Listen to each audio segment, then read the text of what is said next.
Hello, my darlings. I'm Saren Breyer, and welcome to Bite Notes, the recap show for the Vampire the Masquerade Chronicle ATL by Night. Tonight, we look back at Season 1, Chapters 3 and 4. Now, let's sit back, relax, and recap a vampire story.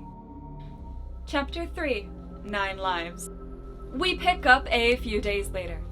Aaron is at the Gangrel compound, a large home surrounded by a handful of tiny homes on the north side of Lake Lanier. He spots a clear Tupperware container caked with mud on the shoreline. Inside is a leather journal filled with steadily improving drawings of cats until the drawings suddenly stop, followed by pages stuck together with a splash of blood. Knowing someone that's good with old creepy books, he texts Anton that he's coming over. Meanwhile, Melisande is being prepped for her next TV spot by her makeup artist, Kara, who's clearly fighting back tears. Her boyfriend, Will, has been missing for a few days, and the police haven't been able to find anything. Mel offers to see what she can do. Everyone receives a text from Tabitha, the Ventrue Primogen, with their next lead on a lost childer. A kindred working security at the Botanical Gardens found someone making out aggressively behind the Earth Goddess display. The shepherds are to go retrieve the suspect. Everyone meets up at the gardens, where the kindred security guard, Tom, meets them in the parking lot. He left the suspect in the security office, but couldn't find the victim. She took off when he approached. Tom leads them to the security office, only to discover the suspect has escaped.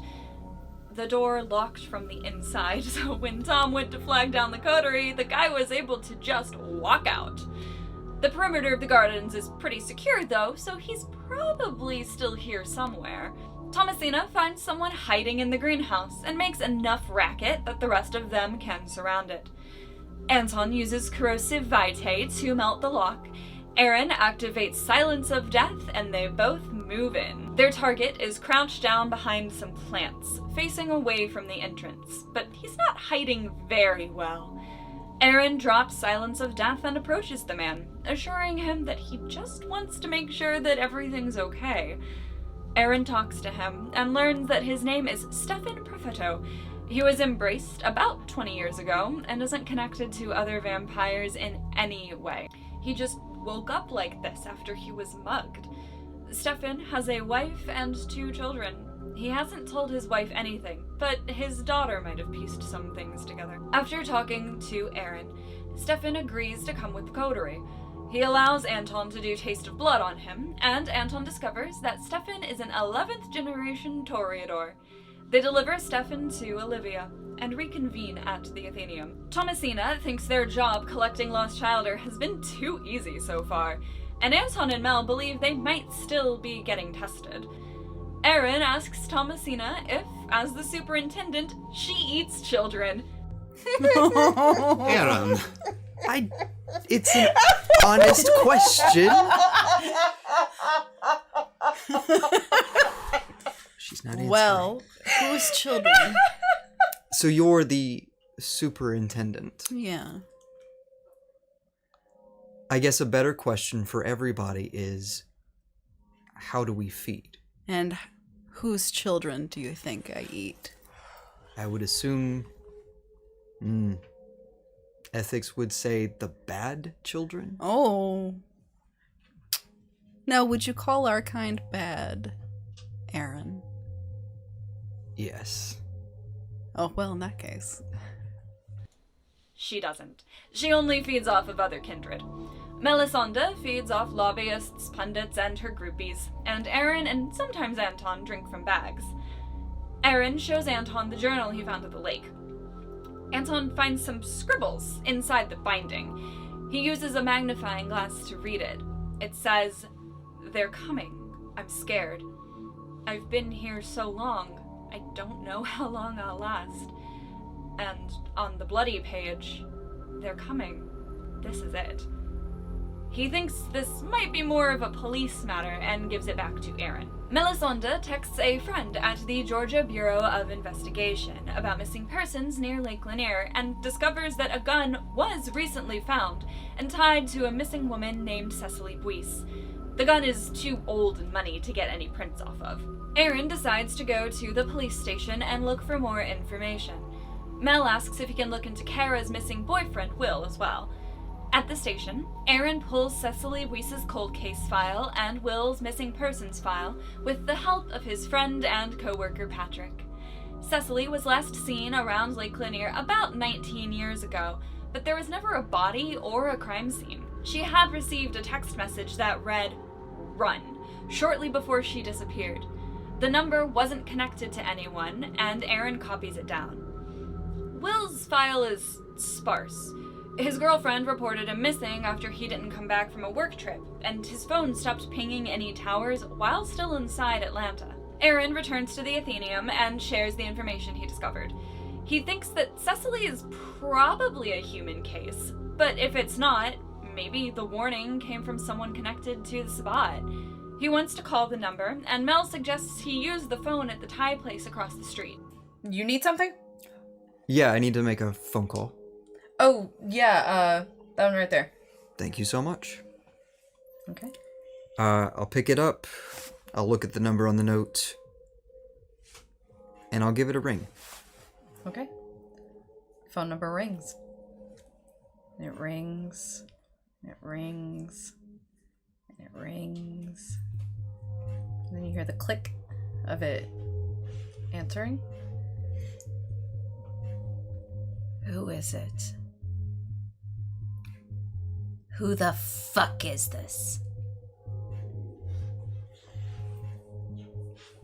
I'm sorry, I think I have the wrong number. What is your name? My name is Aaron. A scratchy, low female voice answers, demanding to know who is calling. Aaron claims he has the wrong number, but gives his real name and does admit he got the number from its warning 20 years ago. The line goes dead, and Aaron tries to call back, but gets a pickup hang-up.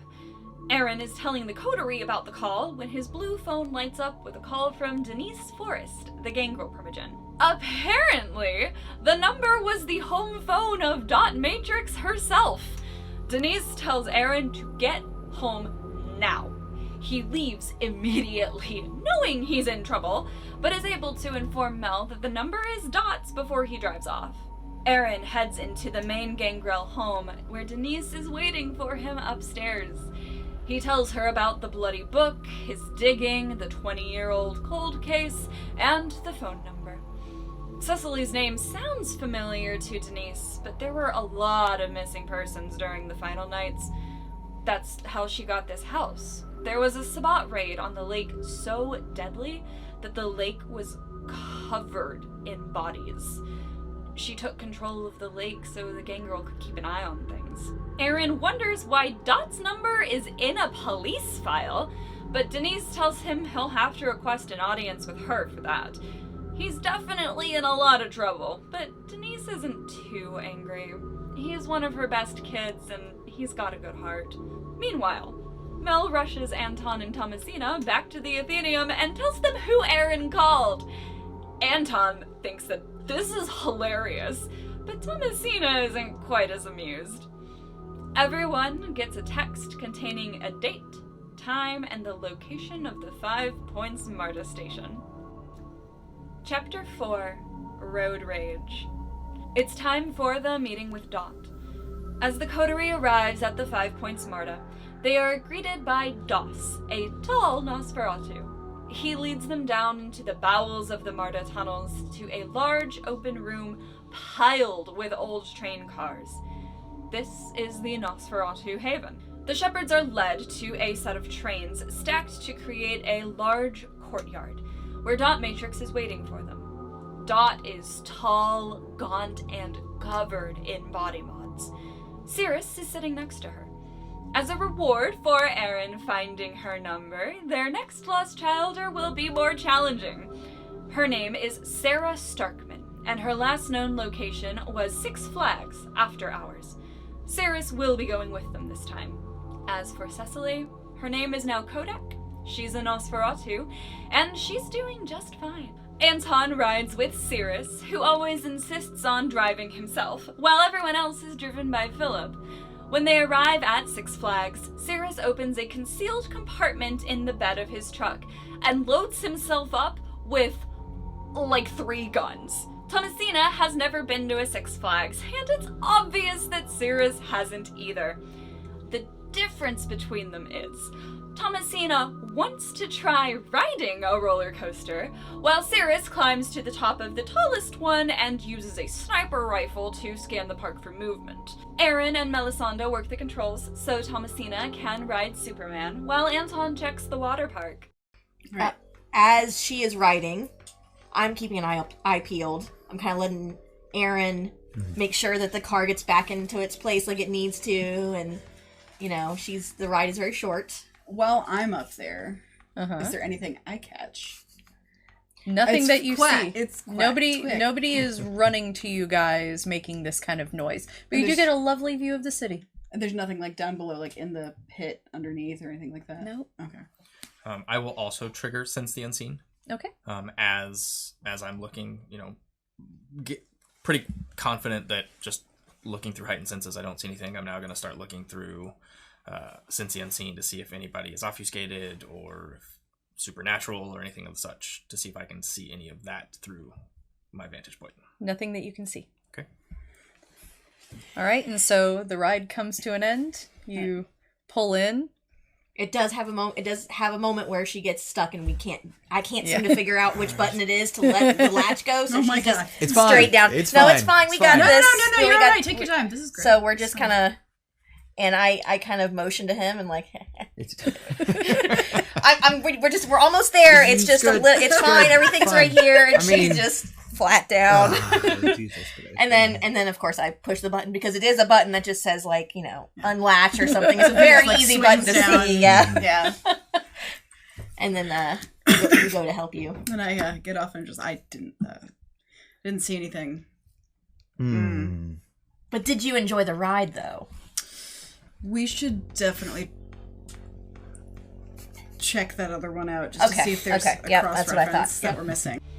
No one is finding anything suspicious until Cirrus sees some movement from one of the snack stands. Using Unseen Passage, he goes to investigate, joining up with Anton. They find some food that has been disturbed, but nothing to indicate where someone could have gone. Cirrus and Anton go check the security office, while Aaron, Mel, and Thomasina have more fun, continuing their search by dressing up in the Western photo shoot area. Cirrus finds it strange that no alarms have gone off while they've been poking around. Anton turns the surveillance system on, but finds no locally stored data. They watch the cameras for a while, checking for anything suspicious. Cirrus is getting impatient and drips some of his own blood on the ground near the snack stand to try and lure their target. Anton sneakily touches his finger to the trail and licks it for a taste of blood. The resulting information is given to him off-screen. Returning to the security office, Anton sees some movement at the carousel, and the sound of a metal door slamming shut echoes through the park. Anton lets the others know where to meet via text, and they all convene at the carousel. Aaron uses his feral weapons to rip open the electrical maintenance door. Inside, they find a tunnel with a ladder that goes straight down. Anton and Cirrus activate heightened senses, and everyone drops into the tunnel. It smells overwhelmingly of blood, mold, body odor, chemicals, and blood.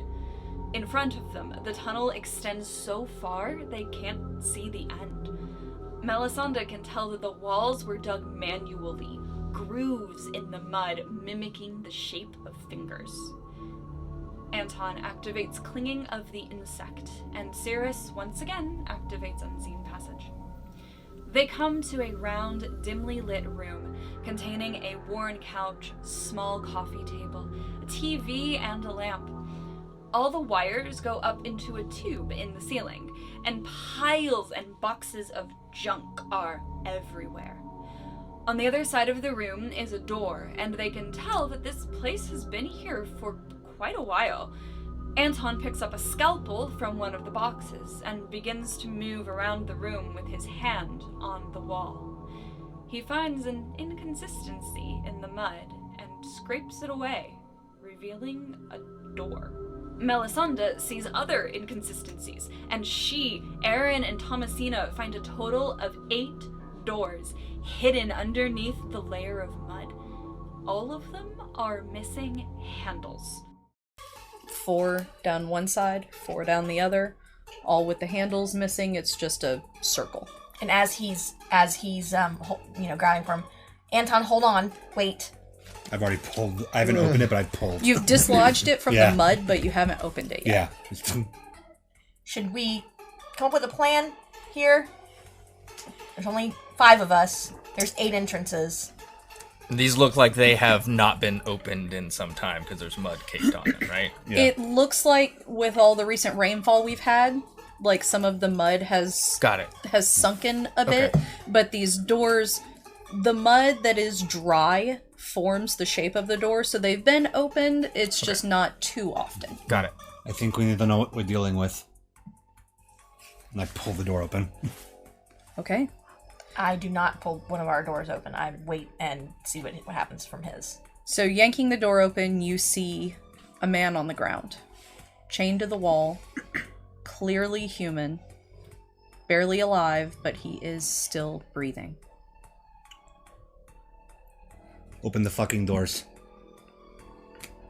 Open all of the fucking doors. The coterie opens the rest of the doors, while Cirrus remains in the middle of the room. Behind each door is the same sight. In one of the cells, Mel finds Will, Kara's boyfriend. The men are all comatose and malnourished, but stable, ranging in age from their mid-20s to their 40s. They have puncture wounds all over them as if from needles, and their chains are too heavy to break. From the other entrance, a small voice calls out, asking who's there. In preparation, Anton climbs up the wall above the door. Cirrus aims his gun at it. Thomasina goes into one of the cells and closes the door behind her, and Aaron and Mel just try to stay quiet and out of sight. The door opens, revealing a very young Nosferatu girl, wearing old, stained Six Flags merchandise. She can't see any of the shepherds, but knows they're here. When she steps into the room, Anton drops from the wall and pins her to the ground. She struggles, but with a free hand, stabs a hypodermic needle into his thigh and presses the plunger. In response, Anton slaps some of his own blood onto her face and activates Scorpion's touch. She stops moving. Cirrus presses his gun to her head. He begins to question her, and she tells him she's been here for 23 years. Melisande angrily bursts out of the room Will is in. This is Sarah Starkman. She's been taking and feeding on men like this for as long as she's lived here, and insists that what she's doing is right. They deserve it. She's never been caught, and about 5 years ago, a woman with a lot of piercings and body mods found her, said she liked what Sarah was doing, and helped her stay hidden. Sarah tells the coterie that these men traffic children. Hearing this from inside the cell with the door closed, Thomasina uses her hand to smother the man inside until he stops breathing. Melisande goes back and does the same to Will. The two women systematically kill every man in these cells. Aaron tries to stop them from killing the last one. He's still a person, no matter what awful things he's done. Cirrus cuts out the hearts of the dead men and places them in a medical bag. They have committed mortal crimes and are not his to judge. Melisande, anger growing, goes back to Will's body and rips it apart in a frenzy. Aaron has to pull her off. Anton tells everyone they've done enough and need to wrap this up. Melisande calms down enough to leave, and Thomasina helps her clean herself up in a bathroom. Cyrus promises that if any of Sarah's actions have gone against the masquerade, he will diablerize her. Aaron gets more information about the trafficking ring from Sarah. Before they leave, Mel tells Aaron that the man in the cell was the person she asked him to look into, and they need to find a plausible story. He promises to help her with that. The Shepherds drop Sarah off with Doss at the 5 Points MARTA station. Melisande tells Kara to meet her at her home immediately and leaves. Thomasina, Anton, and Aaron all go to the Athenaeum. None of them really want to be alone right now. Cyrus drives north from the MARTA station. His target is at home. He climbs to the roof of his usual house, assembles his sniper rifle, and lines up her head in the scope. He rests his finger on the trigger, but hesitates. After a moment, he disassembles the rifle and goes back to his haven. Thank you for tuning in to Bite Notes. Remember, liking, commenting, and subscribing does not violate the masquerade. You can view full episodes of ATL by Night on our YouTube channel. We stream Tuesdays at twitch.tv/ATL by Night. Remember to support us on Patreon and follow us on Twitter, and you can get this lovely shirt from our TeePublic. Until next time, good night.